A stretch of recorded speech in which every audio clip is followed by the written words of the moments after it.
Namo Vishnu Padaya Krishna Prasthaya Bhutale Srimate Bhaktivedanta Swami Niti Namine Namaste Saraswati Devi Gauravani Pracharine Nirvishesha Shunyavadi Paschatya Shatharine Vanchakalpatarubhishya Kripa Sindhu Devacha Patitanam Pavanebhyo Vaishnavebhyo Namo Namaha Shri Krishna Chaitanya Prabhu Nityananda Shri Advaita Gadadhara Shri Vasadi Gaura Bhakta Vrinda Hare Krishna, Krishna Krishna, Hare Hare, Hare Rama, Rama Rama, Hare Hare.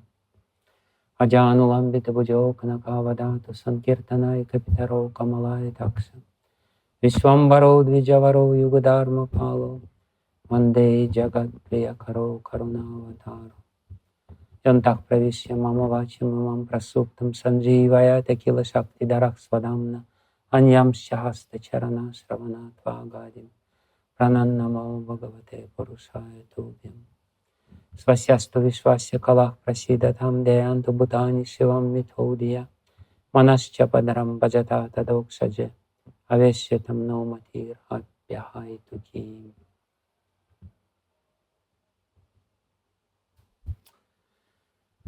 Hare Krishna.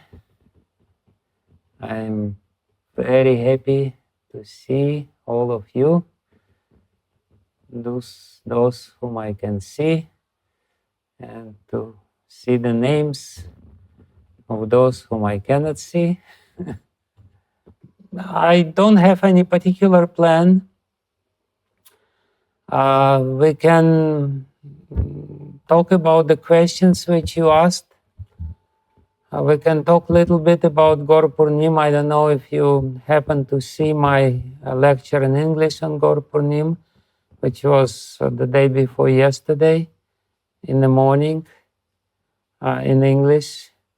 If not, we can talk a little bit about this topic before we start answering the questions. Or otherwise, I'm at your service. Just do whatever you like with me. I'd be happy to be the puppet. It's like, like Ramananda Roy when he was speaking with Chaitanya Mahaprabhu.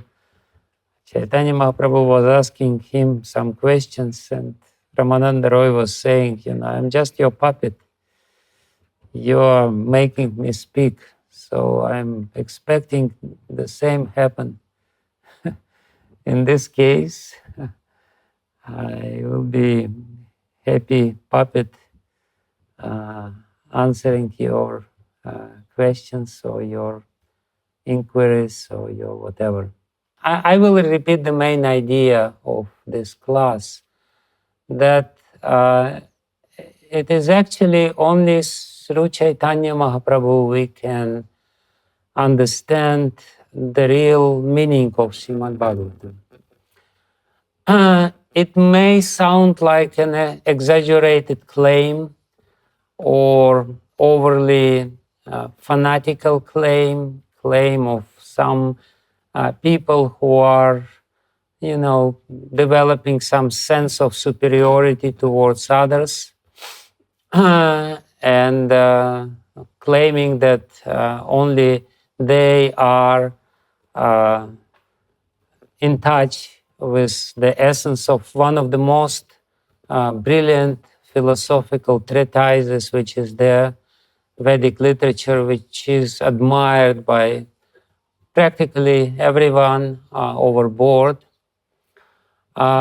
So it may sound like this, and perhaps we sometimes ourselves may develop certain doubts in this regard. Therefore, it's very important for us to understand scientifically what is so special about the explanations which are given to Srimad-Bhagavatam by Sri Chaitanya Mahaprabhu and his direct followers, and what is missing in the explanations of Srimad-Bhagavatam by the members of other schools of philosophy, of thought, and even schools of bhakti.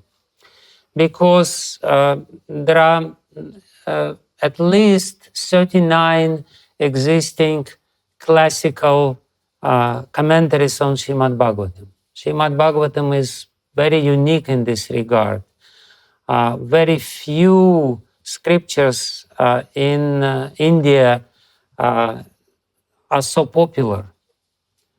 You know, for example, among Puranas, only Vishnu Purana was commented upon, and perhaps there is two commentaries on Vishnu Purana.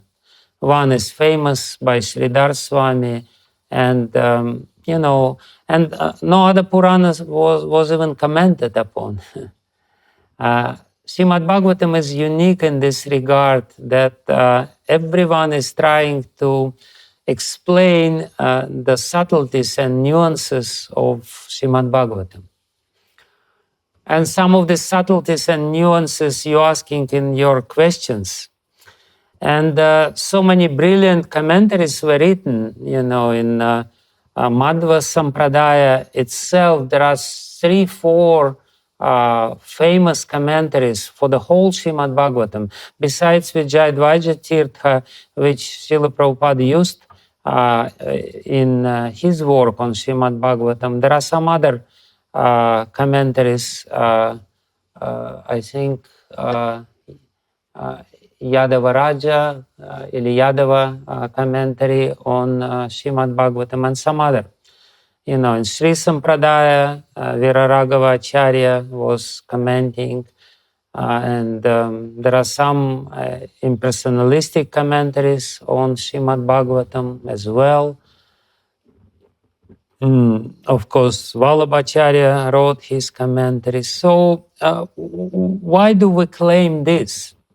Why it is so important for us to follow the explanation of Srimad Bhagavatam by the followers of Sri Chaitanya Mahaprabhu. What is so special about this explanation? Because if we take verse by verse, we sometimes may see that there are more elaborate explanations coming from some other sources. Some other commentators, they sometimes have brilliant points about the depths of intended meaning of this verse or that verse. So what is so special? You know, in our Sampradaya, we have, of course, Vishwanath Chakravarti Thakur, who was explaining the whole Srimad Bhagavatam verse by verse. Srila Jiva Goswami before him wrote Krama Sandarbha, he wrote Sat Sandarbha, which is also commentary on Srimad Bhagavatam topic-wise. And a few acharyas of our Sampradaya wrote or commented on the 10th canto.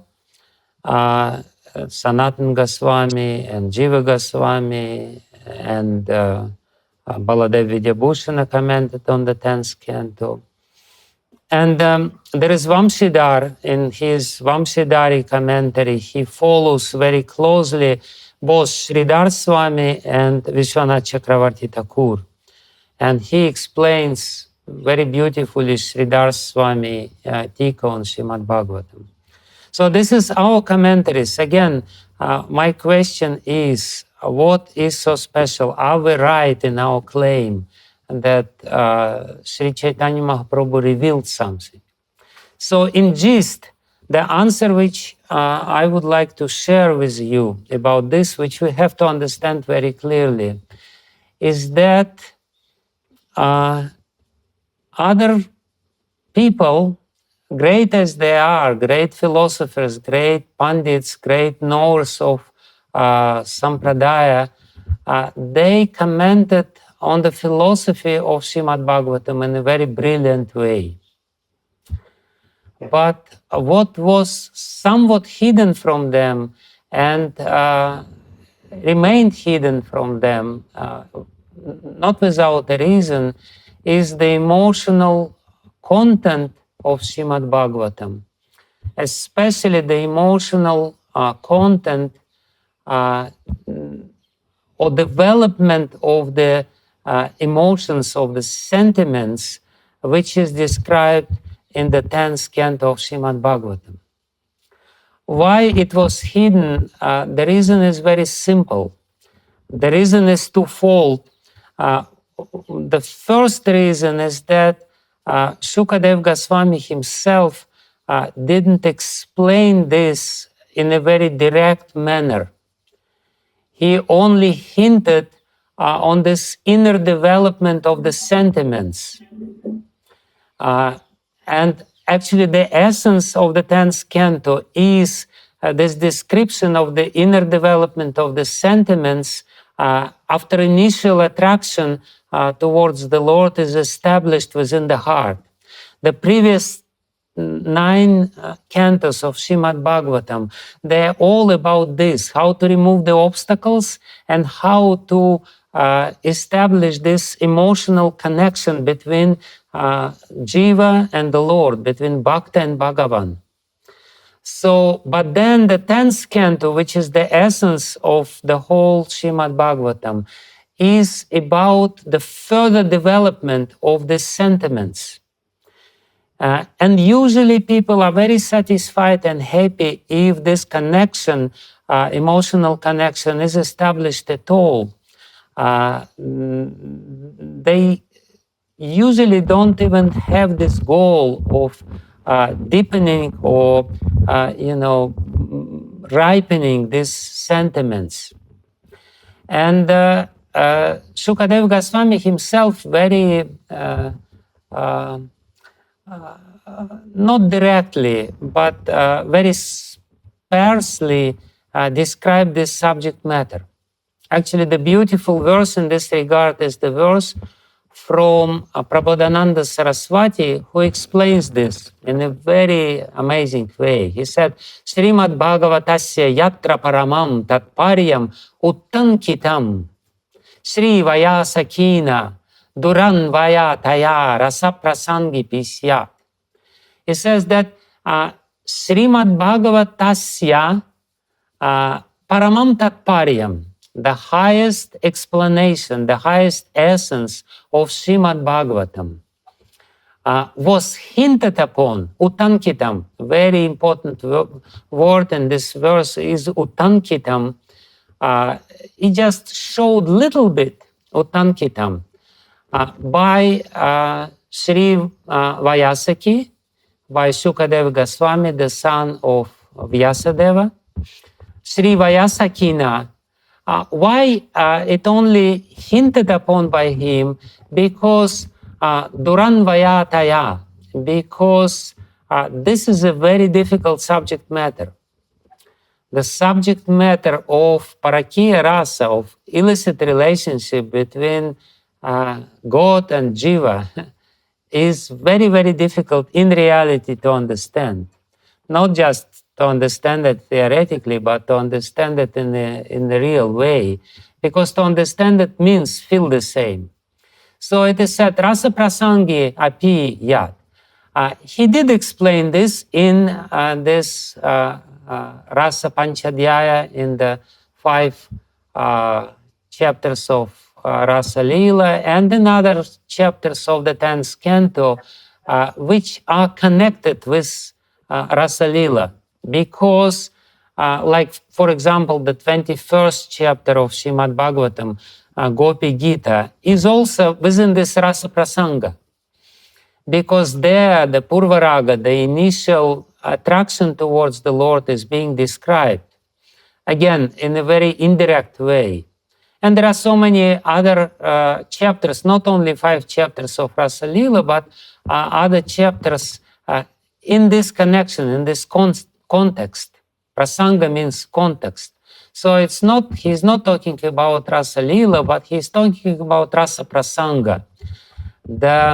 Because, that's the essence of Srimad-Bhagavatam. Pibata Bhagavatam Rasamalayam, in the 3rd verse of Srimad-Bhagavatam, Muhuraho Rasika Bhuvibhavukaha. Shukadev Goswami says about this, Vyasadeva says about this. Just drink this nectar of rasa, which is there. And this nectar of rasa is primarily in the 10th canto, because the previous cantos are, again, just to remove the obstacles for us to understand really this rasa prasanga. So that's the first reason why it is so difficult to understand, because Shukadev Goswami didn't do it. He didn't explain it clearly, directly, openly, knowing the confidential and difficult matter of it. He just left it somewhat obscure. And it's very difficult to go beyond what Shukadev Goswami has done. So, but Sri Chaitanya Mahaprabhu, the other reason is why it is difficult to understand this, because to understand this, you have to have emotional realizations of this subject matter. Not theoretical realization, but emotional.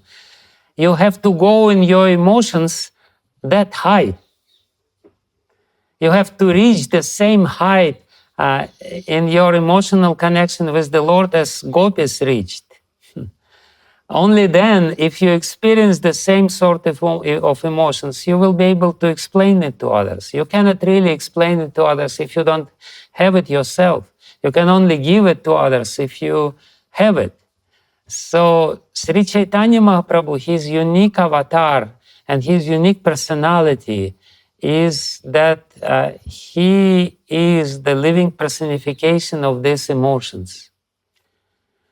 And because he and his emotions went so high that even his body was not able to tolerate these emotions.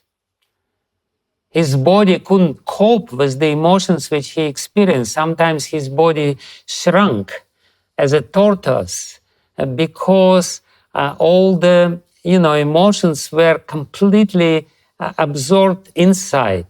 And because all these emotions went inside, all the limbs of his body went inside. On another time, his body became elongated, like 3, 4, 5 meters. I don't know how 10 feet or whatever feet was there. So again, because of these emotional things, the transformations were so unusual. We don't hear that Viraraghava had these emotional transformations. With all due respect, I mean, this is not to say anything like in negligence to him, but it's just a fact that the emotional experience of Chaitanya Mahaprabhu was out of this world.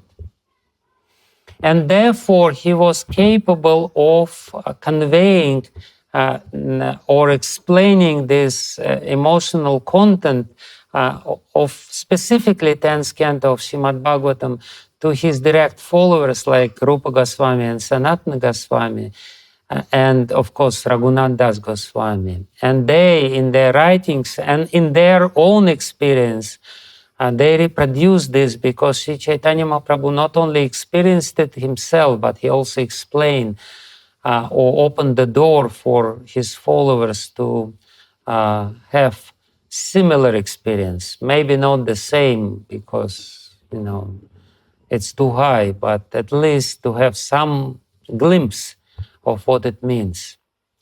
So this is two reasons. Why? One first reason is that Shukadev Goswami himself was somewhat shy to explain this, especially because he was talking in front of so many people, and some of these people were not really in tune with these topics.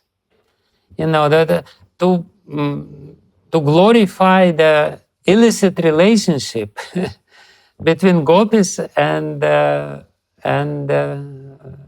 Bhagavan, it is very bold, because in conservative Vedic settings, where Shukadev Goswami was talking, or where even Chaitanya Mahaprabhu was conducting his pastimes, it was not possible, even a few hundred years back, for propagating Parakya Ras, you could go to prison.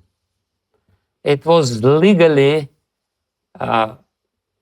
it was illegal. It was a criminal offense to propagate, for us people, products of Kali Yuga where, everyone is glorifying illicit relationship between male and females.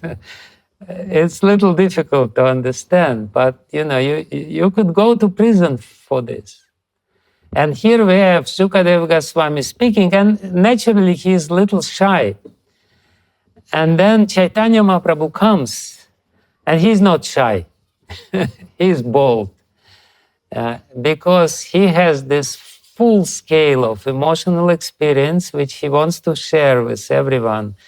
Anarpita charim chirat karuna avatirna kalo, samarpaitamu natojval rasam svabhakti shrim. That's the purpose of his avatar. He is giving something which was not given for a long time. Samarpaitamu natojvala rasa svabhakti shrim. He is giving this wealth of bhakti towards himself, svabhakti shrim. And not only bhakti, but ujvala rasa, unnata ujvala rasa svabhakti shrim. And unnata ujvala rasa svabhakti shrim means parakya rasa, nothing else. This special, very intense, emotionally very intense component of the, or type of relationship between Jiva and Bhagavan. So that's in gist what I was trying to explain in this talk on Gaur Purnima.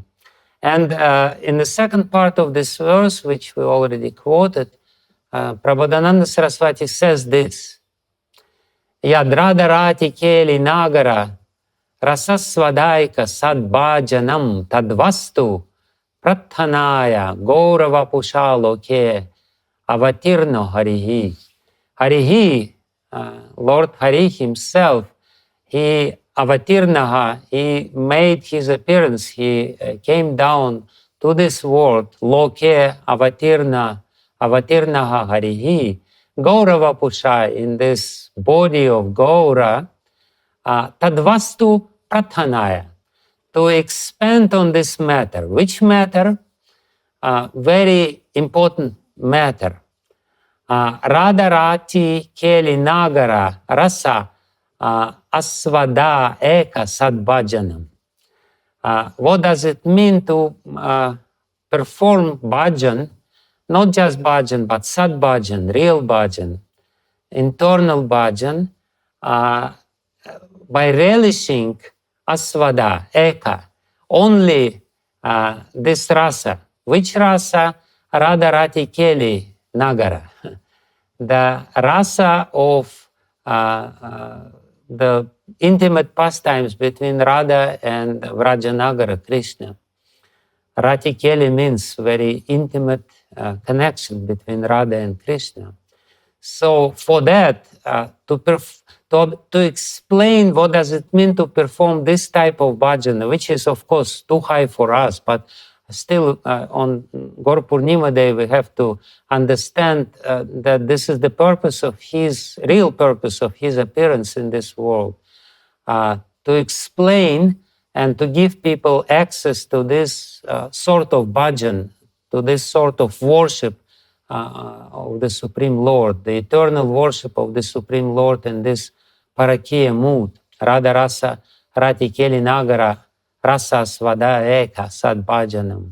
Tadvastu Prathanaya Gaurava Pusha Lake Vatirna Harihi. So that was the in gist what I was trying to say, taking advantage of this Gaur Purnim occasion when we can freely talk about things which we usually don't talk about. So therefore I took liberty to speak about all these things. And actually I wanted to explain one more verse of Prabodhananda Saraswati, which I explained there. Very beautiful and interesting verse.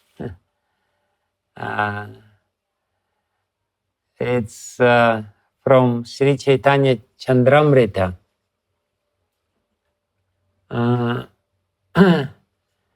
So beautiful verse, as all verses of Prabodhananda Saraswati. Are Mudha, he says, oh fool, Are Mudha, Gudham Vichinuta Harer Bhakti Padavim. My dear fool, says Prabodhananda Saraswati, you please, Vichinuta means you please seek, you please try to find Harer Bhakti Padavim, this stage of bhakti towards Hari. Are Muda Gudham, Gudham Vichinuta. Very Gudham means very secret, very confidential. Try to find this secret. Are Muda Gudham Vichinuta Harer Bhakti Padavim. Daviyasya Drishtya Api Parichita Purvam Muni Ganai. Please try to find this stage of Bhakti, Bhakti Padavim, towards Hari, Harer Bhakti Padavim, which previously, Purvam, Muniganai, was sought by the many saints and sages, but even though they tried to find it, they couldn't find it. Aparichita, Purva Muni Ganai. So this whole thing doesn't make any sense because he says, oh fool, try to find this type of bhakti which was not found by the previous sages, by the previous philosophers, very wise people. So does it make any sense? And then he says, again, very beautifully, Na vishrambas chite yadi yadi cha daurbalyam daurlabhyam, sorry, not daurbalyam. Na vishrambas chite yadi yadi cha daurlabhyam ivatat. And if you think that, and if you don't have any vishramba, any faith in your heart, chitte, yadi, if you don't really believe that this can exist, or if you don't really believe that you will be able to achieve it, daur labhyam ivayatat, if you don't believe that this exists, this high elevated stage of bhakti exists, or you think it's too difficult for you to achieve, then parityaja ashesham vrajjata saranam goranagaram. Then please give up all these ideas that you will not be able to achieve, that it's too difficult to achieve. Please give up all these ideas without any remnants of it, just to the end. Just give up all these ideas till the minute, so that you are completely free from these misconceptions. Parityaja ashesham, totally, completely. Vrajjata. And what you should do, you should go and ask Gauranagara, Sri Chaitanya Mahaprabhu, about your shelter, to give you shelter. Vrajjata Sharanam Gauranagaram.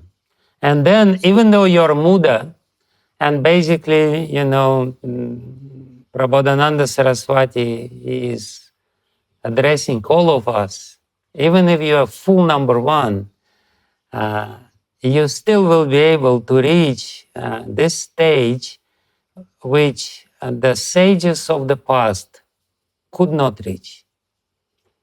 If you are connected with Gauranagara, with Sri Chaitanya Mahaprabhu, and understand his mood, because by serving Sri Chaitanya Mahaprabhu, we will be in sync with his mood.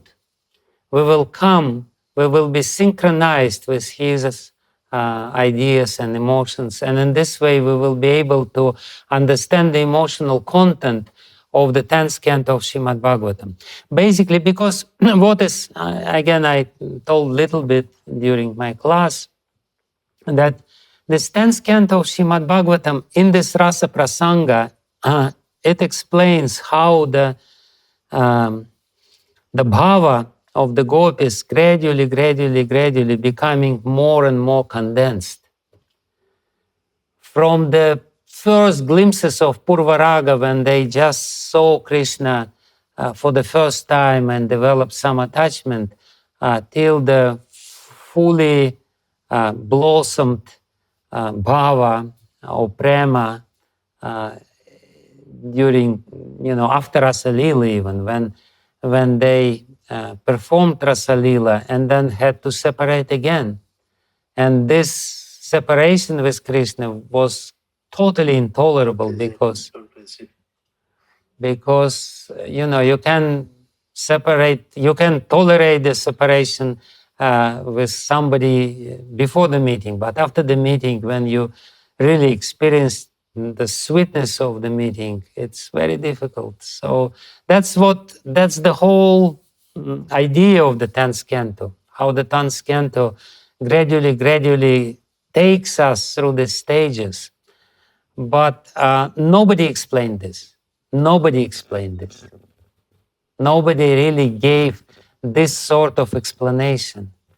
They just missed it. Why they missed it? Because they didn't have the instrument, the tool for understanding this, the emotional expertise of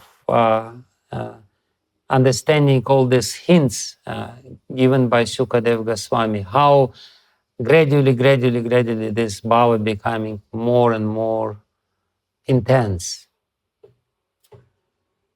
So, and therefore, if we really meditate on Sri Chaitanya Mahaprabhu, then only we will be able to understand Srimad-Bhagavatam.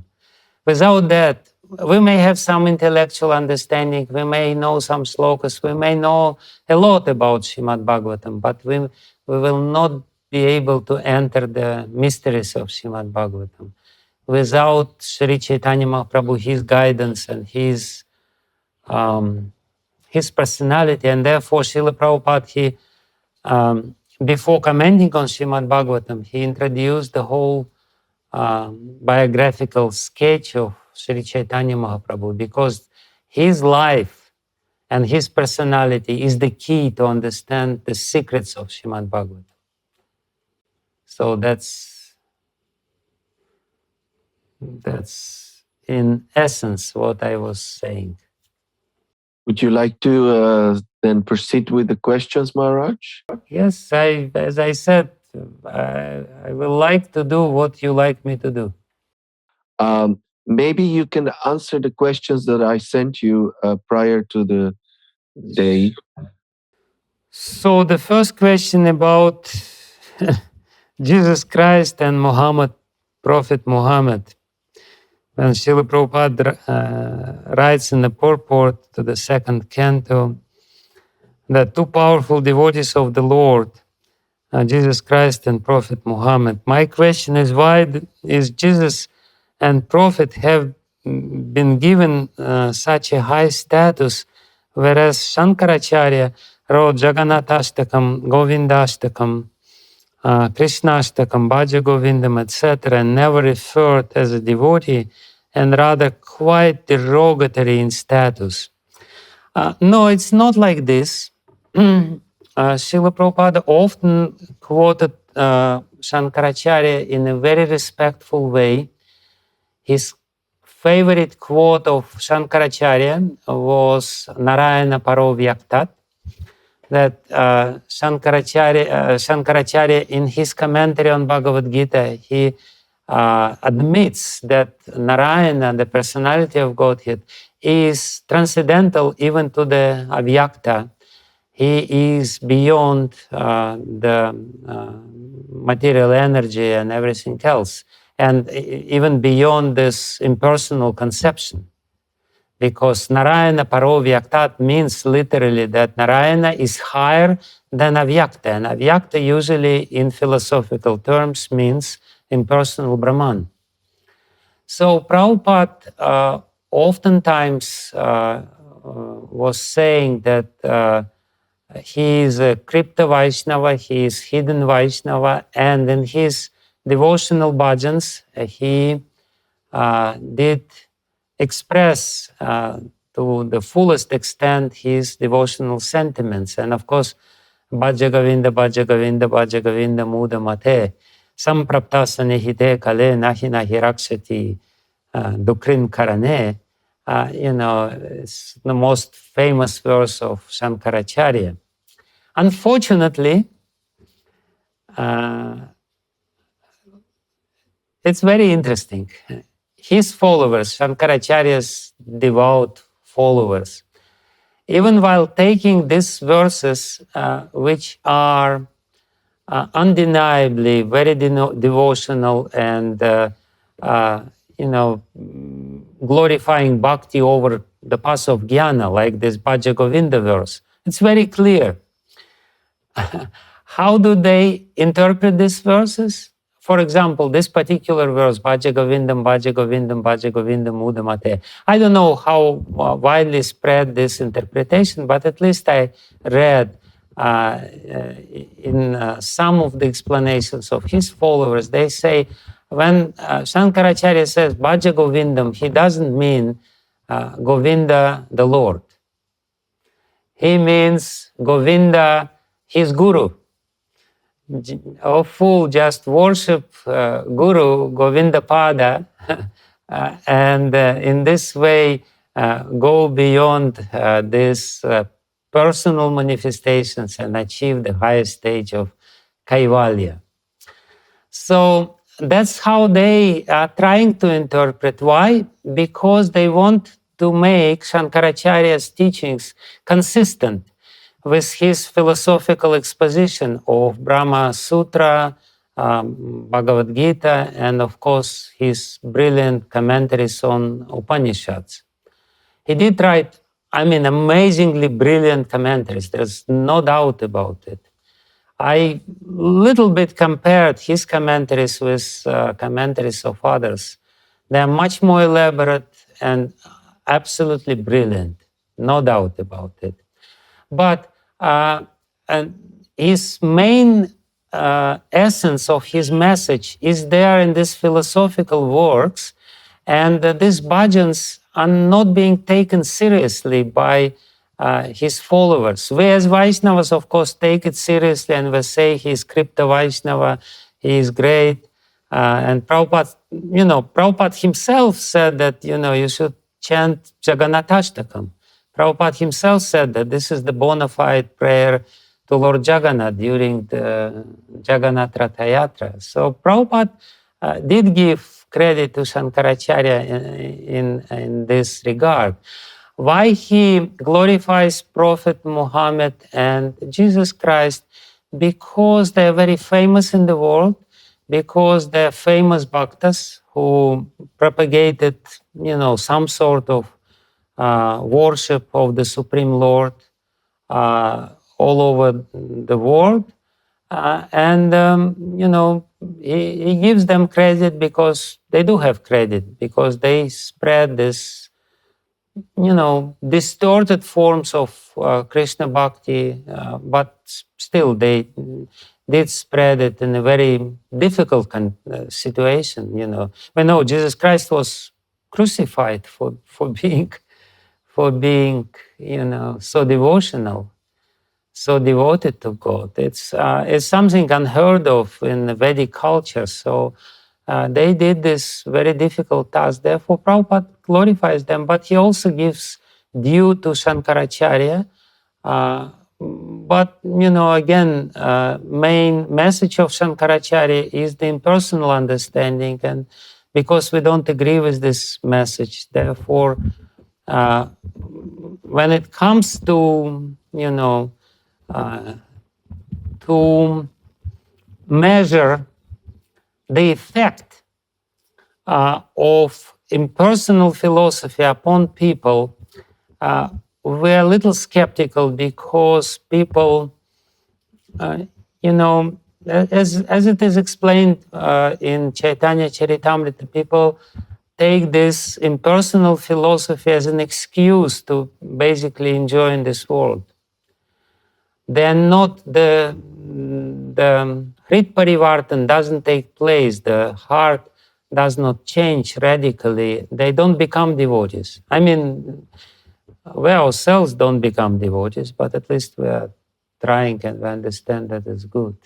So that's the only reason. Otherwise, Shankaracharya is undoubtedly very great Acharya. And Prabhupada, when it comes to listing Acharyas, he always starts with Shankaracharya.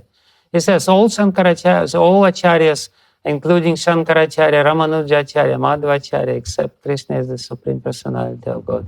Narayana Parovyaktat.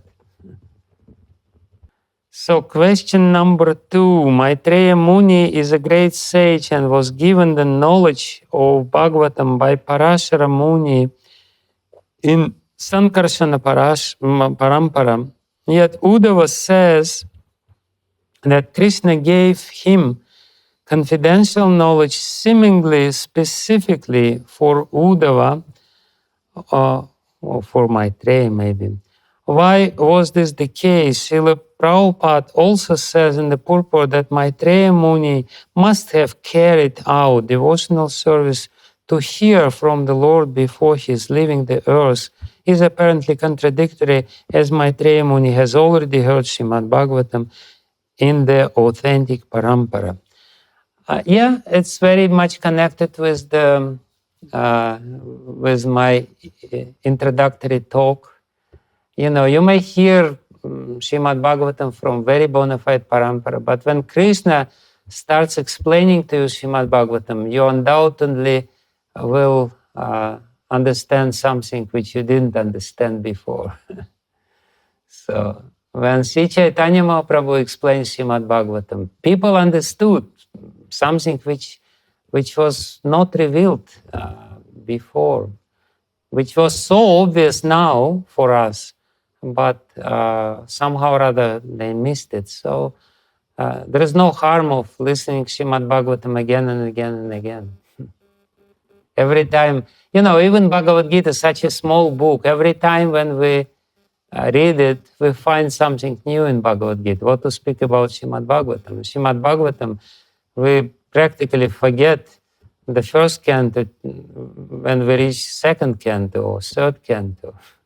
And when we read third canto, we forget everything, including ourselves. And, and so there is no harm of listening Srimad-Bhagavatam, hearing Srimad-Bhagavatam again and again and again. Maitreya Muni knew this. It's inexhaustible.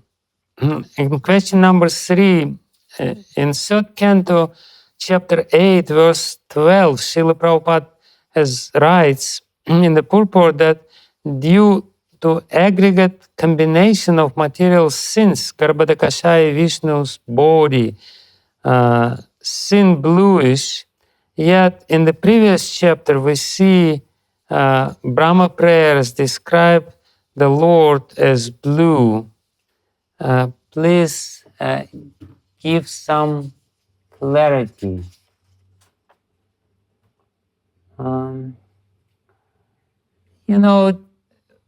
it comes to the Lord, and especially explaining Him, whatever explanation is given, we should understand that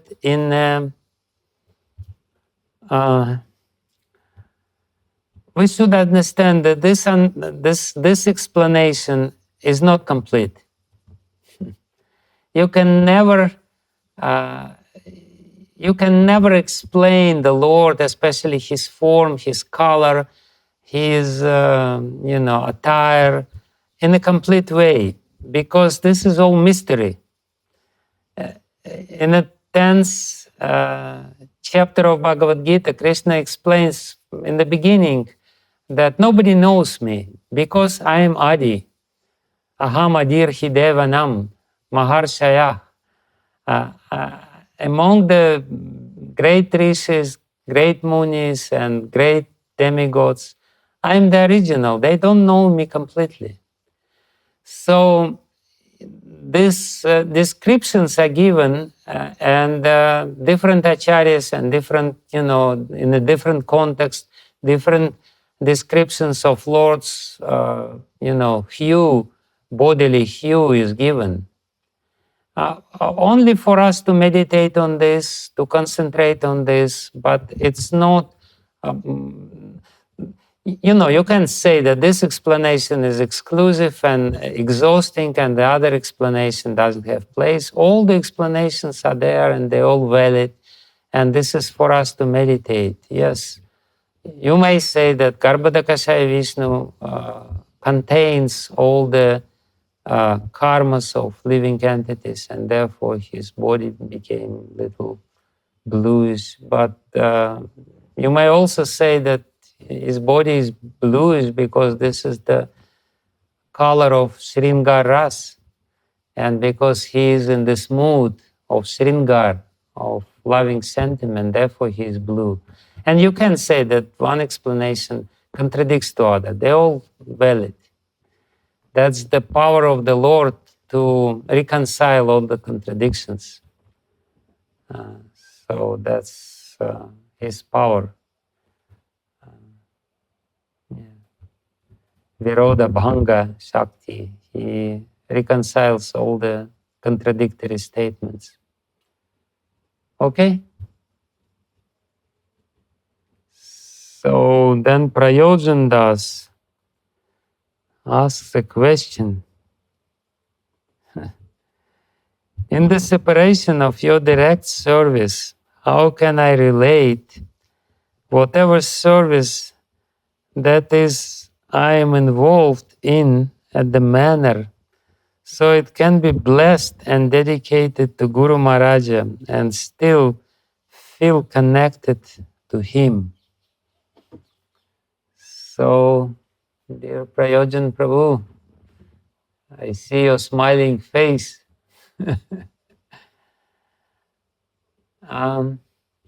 See, we're all members of this glorious and very difficult society, which is propagating the message of Srila Prabhupada and Lord Chaitanya. And we're all connected. And the success, your success, the success of Bhaktivedanta Manor is my success. Success of any devotee in his preaching is my success. Because we're all intimately connected, we're all interdependent. I'm totally, completely happy to hear about the successes of, devotees in London, how they preach and how they deal with people and how they invite so many people for festivals. I become happy, I become elated, and because we are connected through this glorious institution and through the idea or conception of Srila Prabhupada, how he designed our institution, whatever you are doing to make preaching in Bhaktivedanta Manor as a success is directly and indirectly pleasing to me. I am jumping because of my happiness that this is going on. This is so nice. So please don't have any doubts And you can always write to me that I cleaned so many toilets today, which is your service, so I did this. And that's good. That's very good. And sometimes I will come to Bhaktivedanta Manor and will be, hopefully, if it's possible in the new world, which we are, which we are living in. And we'll be very happy to see you not on Zoom, but in reality. Did I answer your question? Yeah. We're all connected, and therefore your success is my success. Your suffering is my suffering. Like, these days I'm suffering practically every day because I feel pain of devotees in Ukraine and people in Ukraine, and it's very painful. My heart goes to them because we're all connected. Not only my disciples, other devotees. I know how difficult it is, how emotionally difficult it is now. And my heart is also with devotees in Russia because some of them are also very affected by this war. Some of them are affected negatively by propaganda which is going on. And that's also suffering. Anyway. So there are some other questions. Amritananda Prabhu. Seek your blessings to visit Vrindavan Dham. What to be mindful while visiting, and what should be my meditation. Just try to basically, you can only understand the holy dhams through those people who live in the holy dham, while coming in contact with them, serving them. So try to serve those people who live in the dham, especially who live deeply in the dham, like your favorite devotee Yamuna Jivana Prabhu and other people like him. So chanting in the morning 2 hours with full attention. While doing Govardhan Parikram, can I hear the pastimes and chant at the same time? I mean, if you chanting your rounds with full attention in the morning and then you chant some additional while hearing pastimes, it's okay.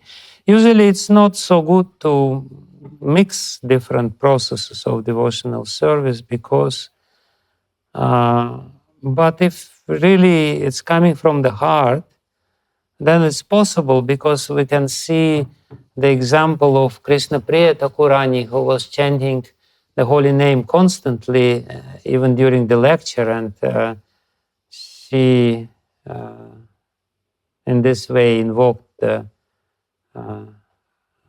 anger of the Kathakar, speaker of this Katha. But that's a different story. But it's possible, if it's spontaneous. But while you are chanting in the morning, please don't mix it with other processes.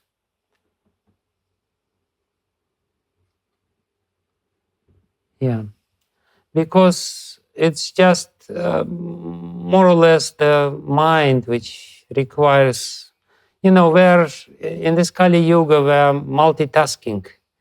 We're used to multitasking. And therefore we think, I will listen and then I will chant and I will do something else. But ultimately multitasking is not good. So please don't. Hare Krishna Maharaj, my humble obeisances.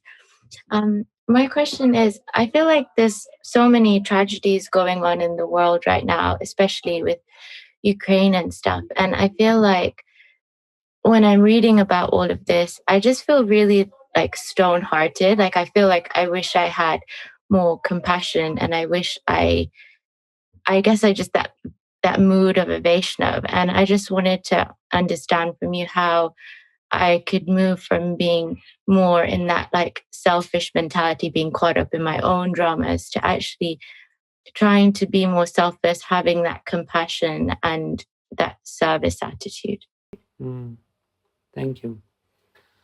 See, this compassion, Bhaktivinoda Thakur says very interesting thing. He says that in reality, compassion towards the living entities, in the true sense of the word, is not different from prema. He says that's the same emotion, same sentiment. It's just the object of this emotion is different. When the object of the emotion is God, in case of pure devotee, he feels prema, love. When the same sentiment is directed towards living entities, he feels compassion. So in one sense, real, true compassion is a very high ideal. We should not be desperate. I mean, we should be a little sad that we don't feel the compassion, but we also should be realistic that this is when we're talking about the real compassion, it's a very high sentiment. And the development of this sentiment is gradual. Gradually, our steel frame heart becomes softened due to chanting, due to association with devotees. Sometimes when you feel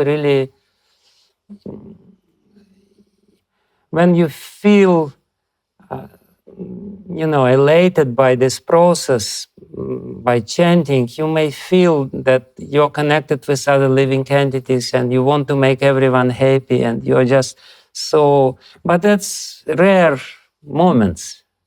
In this moment of time, we have a little glimpse what it means to have compassion. It means that we are connected with everyone. But this world is a school, especially for those devotees who want to develop this. We will learn gradually. We should, by direct processes of devotional service, we should try to soften our heart. And that definitely has the ability, sometimes we feel that heart becomes melted. We feel that, we feel like crying, we feel like embracing everyone. So that's there. But also, recently I spoke with a group of Ukrainian devotees, and one disciple of mine, she said something which really touched me. She said that before, people nearby in some near cities, I heard that they're suffering, that there's some shooting is going on, some bombs going on. And she said, but I always, said that it has nothing to do with me. That's our quote unquote normal reaction. It has nothing to do with me. It's not related with me.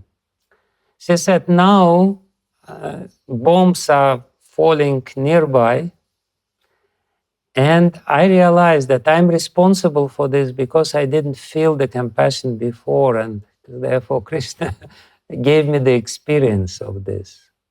Now he gives me the direct experience what it means. And now I understand that I was wrong before. Of course, you understand that it may not be correct, this attitude. But, what I want to say is that Krishna will give us some experience which will help us to become compassionate. When you directly somehow or other encounter with this, you will be forced to develop this attitude. And that's good. That's actually, in reality, it's good. Because, to live with the stone heart, it's no fun. It's so don't worry, just go on, and at the same time, Krishna will give you some experience which will teach you this. Thank you so much, Maharaj. Yes, Srila Kamataji. Hare Krishna, Guru Maharaj. Hare Krishna. Thank you for coming and giving your association. I just wanted to know the reference of this verse which you quoted, Maharaj. This Unnata Ujjvala Rasa Bhakti Shriya. Where is this from, Maharaj? Oh, that's one of the introductory verses to Sri Chaitanya Charitamrita, Anarpita Charim Chirat Karuna Kalu. It's included by Krishnadas Kaviraj Goswami in the Mankala Charana of Chaitanya Charitamrita, and explained, this verse is explained elaborately in the 4th chapter of Sri Chaitanya Charitamrita, 4th of Adi Lila. Initially, this verse, Anarpita Charim Chirat Karuna Avatirna Kalu, is taken from Vidagdha Madhava. That's also Mangala Charana Shloka of Vidagdha Madhava of Rupa Goswami. Rupa Goswami composed this verse. Thank you. Thank you, Guru Maharaj. Thank you. Prayagraj Prabhu, you would like to ask a question? Yes. Krishna Maharaj. Hare Krishna, Prayagraj Prabhu. Yeah, thank you. It's always wonderful to have your darshan and hear from you. I have a few questions. Occasionally, we see the apparent contradictions in the instructions from the Lord and His devotees. For example, Lord emphasizes on prescribed duty in Bhagavad-gita, and then in Bhagavatam, Narad Muni talks about Tyakva Sadharma Charanam Bhujam Hare, where he says that even if you fall down while performing your duties, while performing bhakti, still it is okay. But if somebody is performing his prescribed duty perfectly, what's the gain? How to understand this in terms of if someone wants to get the conclusion out of it? You know,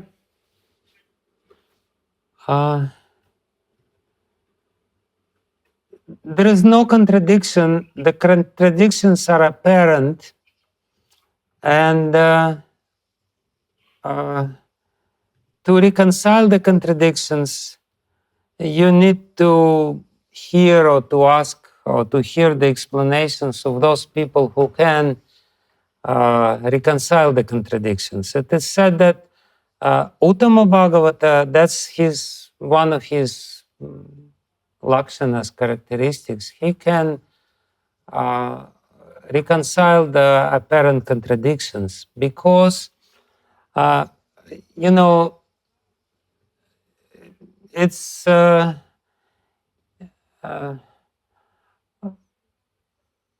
when we see an object,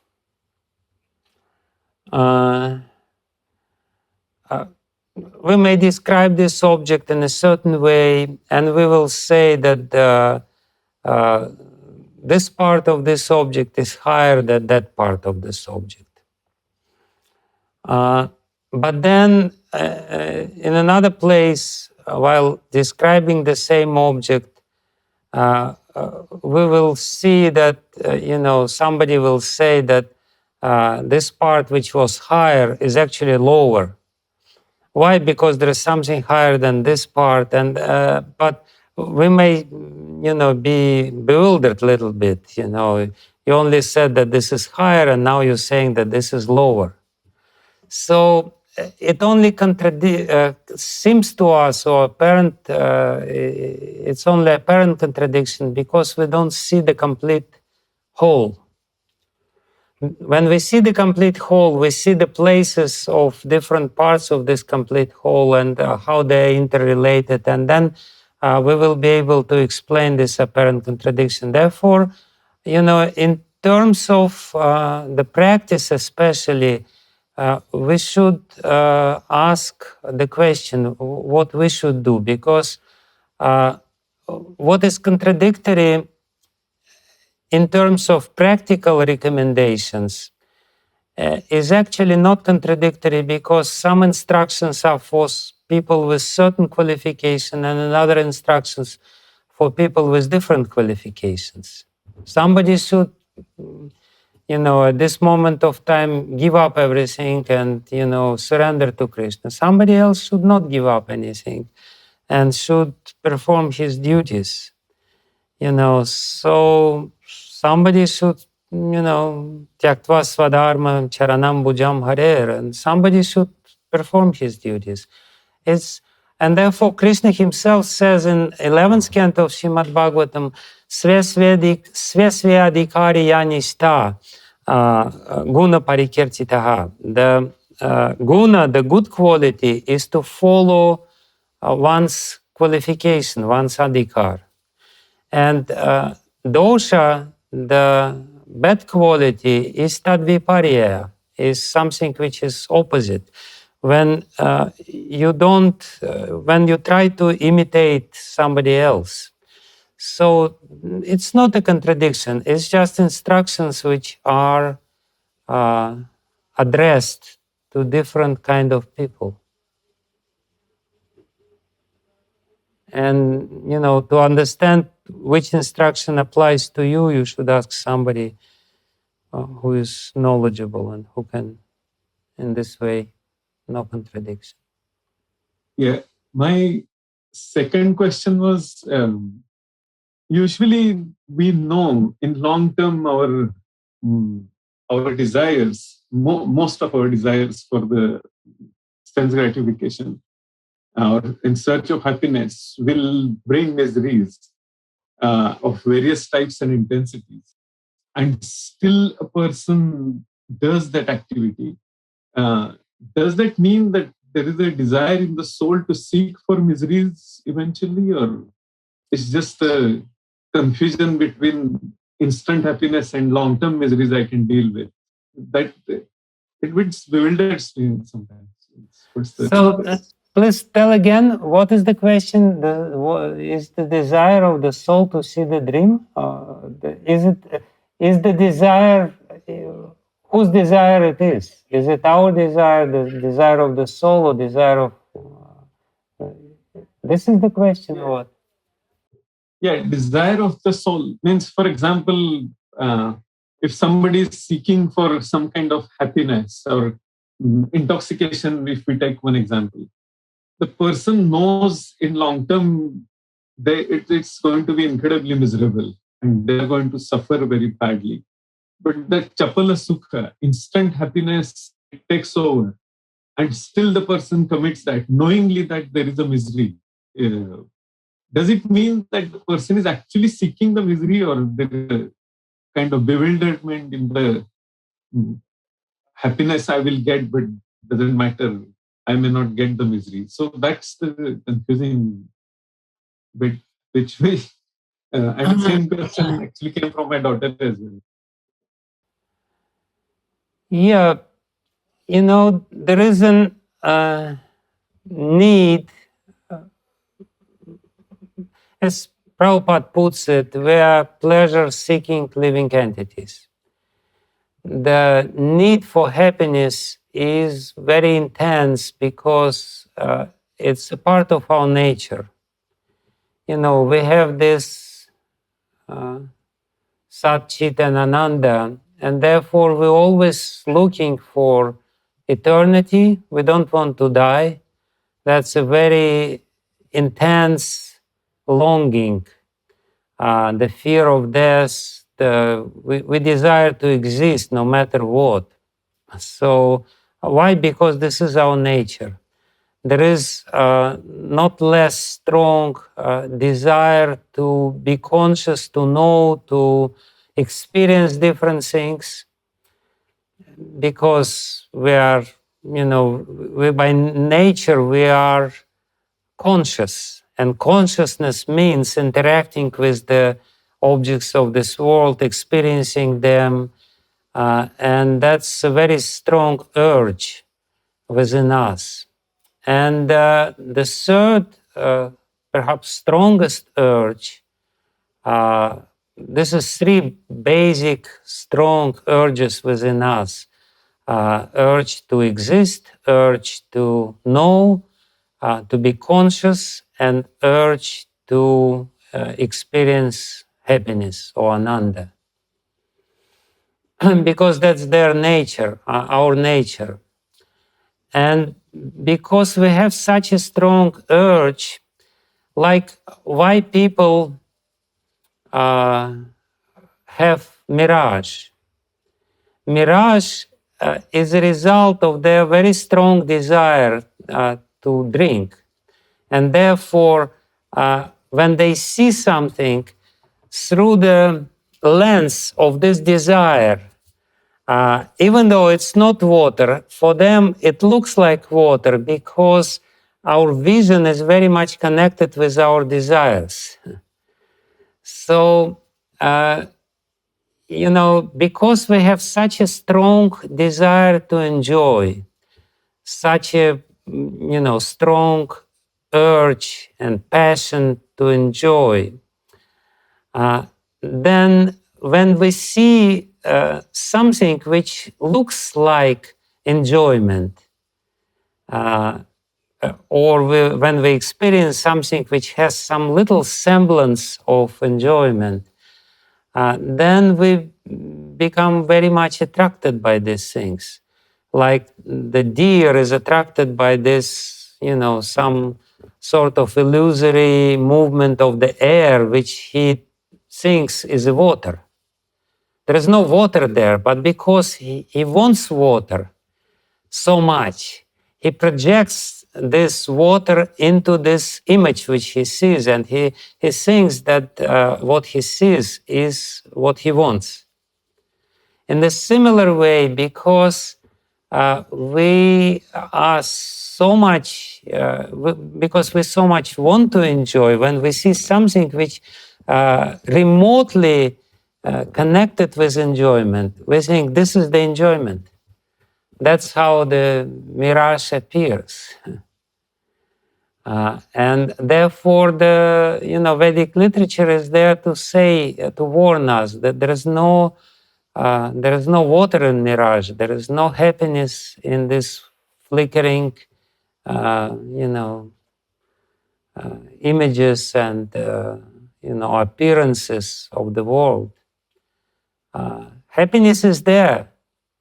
We're entitled to be happy, but this experience of mirage is because of our strong urge and projection of our desire into this material reality, because unfortunately we don't have access with the inner reality where the real happiness is, and therefore we are trying to find happiness here as much as the deer is trying to find water in the desert when the desert is not there. But if desire was not there, he would not have this mirage. So that's the point. Did I explain this? Difficult. Yeah, it does. Logic? Yes, it does. But at the same time, we know there is a misery for sure, and still we cannot control, or we cannot use our intelligence to control our desires. That is quite bewildering. The design itself is a bit bewildering. See, if you really understand this in a very experiential way, that there is a misery, what happens when we experience some suffering or misery, which is a result of this so-called enjoyment, we kind of take it lightly. Yes, there is misery, but maybe because, I didn't really do it in a proper way. We don't, being superficial as we are, we don't try to really deeply experience the misery. And therefore, this misery doesn't give us very strong samskara. We have very strong samskara of desire to enjoy and of some little enjoyment which we may have. But miseries don't leave such a strong samskara, and therefore we go again for it. But if we would really deeply meditate how miserable I become and how horrible it is, because always there is a hope, yes, it didn't work this time, but maybe next time it will work. One time I went to the, anyway, whatever. So, because this hope always forces us to take miseries lightly, and it kind of hypnotizes us and say, yeah, no problem. This time it didn't work, but it may work next time. Let's try it again. After some time, when I become a little more, when the effect of misery is evaporated. And because we are so hopeful, that's also a fact. We don't remember our miseries. Everyone can confirm it. We experience something and we say, oh no, never again, oh, it's so bad. And, few weeks later, you again forget everything and you again try to enjoy. Isn't it? This is, we have very short memory for miseries. And therefore we repeat the same stupid things again and again and again. Maharaj, this is so wonderful. You have guided us. I will be able to explain it to my daughter, to her question.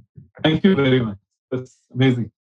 I have the next. If this explanation will help your daughter to avoid some mistakes, I would be very happy. Yeah, definitely.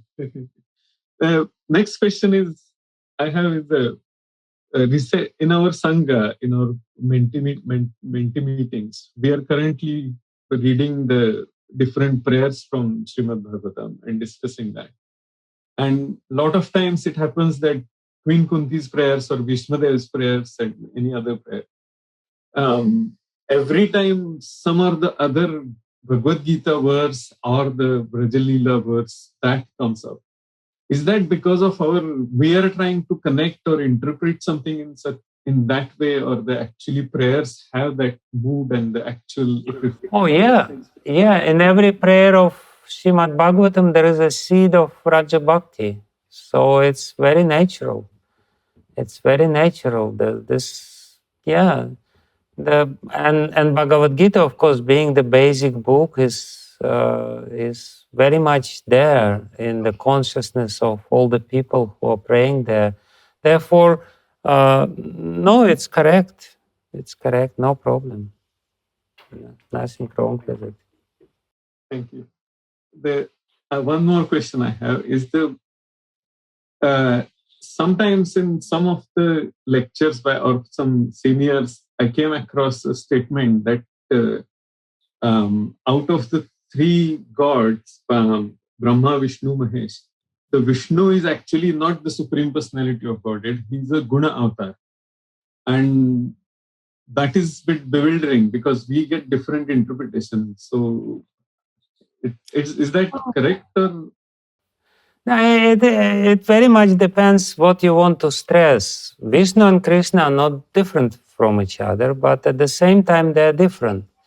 So they are inconceivably one and different. If we want to stress that Krishna is the Supreme Personality of Godhead because this mood is the Supreme, then it's fine. Another context we want to stress that, Vishnu is the manifestation of Krishna and we don't distinguish it. And therefore, Srila Rupa Goswami in Bhakti Rasamrita Sindhu says that according to the Siddhanta, from Siddhanta point of view, they are not different, Vishnu and Krishna, Narayana, and but from the rasa point of view, they are different. And ultimately, we as spirit souls, we have permanent connection with Krishna. the Vishnu as Guna-avatara is connected with this world, but we don't have permanent connection with this world. Therefore, our object of worship is Krishna, who is transcendental to this world. Therefore, we're not worshipping Vishnu as such. And Vishnu himself, he worships Krishna, as is evident from his prayers to Krishna and Arjuna at the end of 10th canto of Srimad-Bhagavatam, when Krishna and Arjuna went for the audience of Mahakal, of Kshirodakasayi Vishnu. Thank you, Maharaj. We are looking forward to see you here in UK soon. All right. Service. All right. I just have one humble request at the end. If you could think about helping some Ukrainian devotees in some way, they're in dire need. If you can, join some initiatives, I'm sure there are something in Manor or whatever.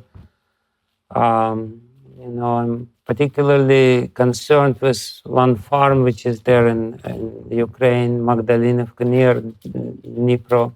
But in any case, just let's think, what could be done, or at least pray for them. It's very important. Thank you. Thank you, Maharaj, for your time. Thank you. Thank you. Thank you, Dundaman. Very happy to see you, Thank you very much, Dundaman. Maharaj. My humble obeisances. Thank you, Maharaj. Dandot Pranam. Dandavad. Okay. Hare Krishna.